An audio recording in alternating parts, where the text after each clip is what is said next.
থানায় ঢুকে পিটিয়ে হত্যা করা হয়েছে ১৩ পুলিশ সদস্যকে। রোববার এক দফা দাবিতে চলমান অসহযোগ আন্দোলনে সিরাজগঞ্জের এনায়েতপুর থানায় ঘটে এ ঘটনা। পুলিশ সদর দপ্তর থেকে পাঠানো এক বার্তায় এ তথ্য জানানো হয়।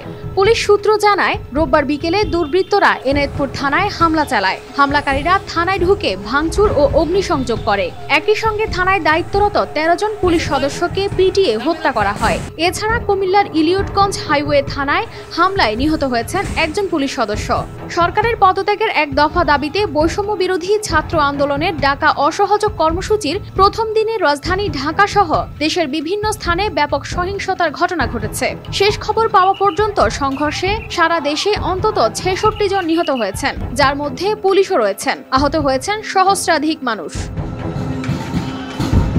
News desk, RTV।